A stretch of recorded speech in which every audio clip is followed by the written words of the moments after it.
नेता प्रतिपक्ष तेजस्वी यादव की मुलाकात नीतीश कुमार से होती है और उसके बाद बिहार में सियासी हलचल जो है वो तेज हो जाती है और लोग ये कहने लगते हैं कि नीतीश कुमार जो है वापस से पलटी मारने वाले हैं। लेकिन आज मैं आपको बताऊंगा कि क्या वाकई नीतीश कुमार पलटी मारने वाले हैं और अगर हां तो क्यों और नहीं तो क्यों नहीं, ये पूरी जानकारी मैं आपको समझाऊंगा। लेकिन उससे पहले मेरा परिचय जान लीजिए। मेरा नाम है रजत और आप देख रहे हैं जनता जंक्शन। मैं आपको बता दूं कि जैसे ही नेता प्रतिपक्ष तेजस्वी यादव की मुलाकात मुख्यमंत्री नीतीश कुमार से होती है, उसके बाद बिहार में सियासी हलचल जो है वो शुरू हो जाती है और कई तरीके के अटकलें जो है वो लगने शुरू हो जाते हैं कि नीतीश कुमार जो है वो पलटी मारने वाले हैं। कई मीडिया चैनलों में ये खबरें भी आनी शुरू हो जाती है कि नीतीश कुमार इस बार बदल जाएंगे।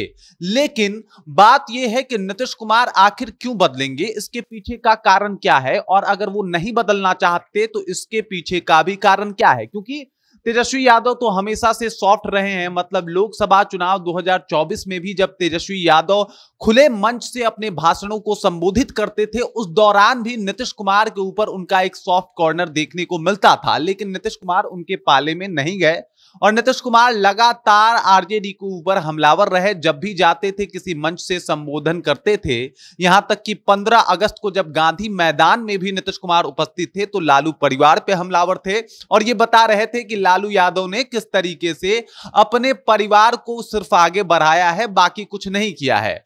इसके पीछे का साफ तौर पे कारण है कि नीतीश कुमार को जो फायदा अभी बीजेपी पहुंचा रही है वो आरजेडी नहीं पहुंचा रही है। और तेजस्वी यादव के तमाम कोशिशों के बाद भी नीतीश कुमार अभी टस से मस होने के मूड में नहीं है। इसके पीछे बीजेपी की तरफ उनकी लॉयल्टी नहीं बल्कि बीजेपी से मिलने वाला फायदा है। पहला फायदा वोट के रूप में, जो सीधे सीधे तौर पे जो बीजेपी के वोटर हैं वो ट्रांसफर हो जाते हैं नीतीश कुमार के साथ। और दूसरा फायदा यह है कि अगर वो बीजेपी के साथ रहेंगे तो वो मुख्यमंत्री रहेंगे, जबकि तेजस्वी यादव के साथ अभी ऐसा कोई ऑफर आता हुआ दिखाई नहीं दे रहा। मतलब लेकिन मुख्यमंत्री जो है वो तेजस्वी यादव ही बने और इसको लेके बातचीत हो रही है। इसके ऊपर नीतीश कुमार अपनी कुर्सी को असुरक्षित करके आरजेडी में कतई नहीं जाएंगे, ये भी किसी से छुपा हुआ नहीं है। क्योंकि नीतीश कुमार जिस तरीके से फेविकॉल लगा के कुर्सी से चिपके हुए हैं, अभी उनका कुर्सी छोड़ने का कोई इरादा नहीं है। और अगर वो आरजेडी में जाते हैं तो आप ये स्पष्ट तौर पे समझ जाइए कि उन्हें मजबूरी में आके अपना कुर्सी जो है वो तेजस्वी को देना पड़ेगा। और अगर वो आरजेडी में चले जाते हैं तो हो सकता है कि जो अमित शाह बोले थे कि अब बीजेपी का द्वार जो है वो हमेशा हमेशा के लिए नीतीश कुमार के लिए बंद हो जाएगा, तो अगर इस विधानसभा में चले जाएंगे तो अब नीतीश कुमार का करियर उतना बचा भी नहीं है। और ऐसा देखने को भी मिले कि नीतीश कुमार का जो एक ऑप्शन बचा हुआ था बीजेपी के रूप में वो खत्म हो जाए। और इस वजह से अभी कोई रिस्क नहीं लेना चाहते नीतीश कुमार।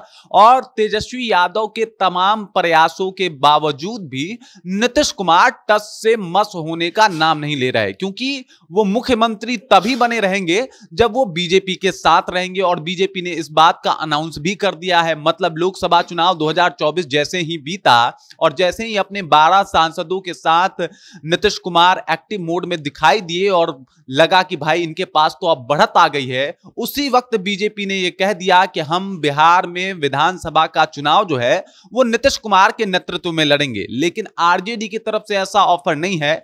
आरजेडी की तरफ से अगर देखा जाए तो जो नेतृत्व की भूमिका में देखी जाएगी पार्टी वो आरजेडी है, ना कि जेडीयू, ना कि नीतीश कुमार। और इसी वजह से नीतीश कुमार अभी अपना सेफ जोन तलाश रहे हैं। अगर उनका मन भी कर रहा है तो भी वो आरजेडी से दूरियां बरत रहे हैं। अगर उनके मन में कुछ खोट भी है, अगर उनके मन में कुछ बीजेपी के नीतियों को लेकर अगर कहीं ना कहीं थोड़ी बहुत इधर उधर चल भी रही है, तो भी अपने कुर्सी को बचाने के लिए नीतीश कुमार अभी पाला बदलने के मूड में नहीं दिखाई दे रहे। मतलब बिहार विधानसभा के चुनाव में इंपैक्ट डालती है उनके वोटरों पे बीजेपी। इसके अलावा बीजेपी में उनकी कुर्सी जो है वो सुरक्षित दिखाई दे रही है, जबकि आरजेडी में तेजस्वी यादव उसके प्रबल दावेदार दिखाई दे रहे हैं। और इस वजह से नीतीश कुमार अभी पाला बदलने के मूड में नहीं है। अब भरसक ये हो कि राहुल गांधी आ जाएं और उनसे कुछ डीलिंग हो जाए, उनसे कोई और बड़ा पद मिलने की बात हो जाए तो नीतीश कुमार सोचे। लेकिन मुख्यमंत्री की कुर्सी तो बीजेपी के साथ भी सुरक्षित है, और अगर बीजेपी के साथ उनकी मुख्यमंत्री की कुर्सी सुरक्षित है तो वो भला क्यों आरजेडी में अभी जाने की गुस्ताखी करेंगे जहां पे उनका बना बनाया खेल बिगड़ जाए। बाकी नीतीश कुमार के इस पैतरे को लेके और नीतीश कुमार की ये कुशल राजनीति को लेके आप क्या सोचते हैं? नीतीश कुमार के बारे में आप क्या सोचते हैं? तेजस्वी यादव के प्रयासों को आप कैसे देखते हैं?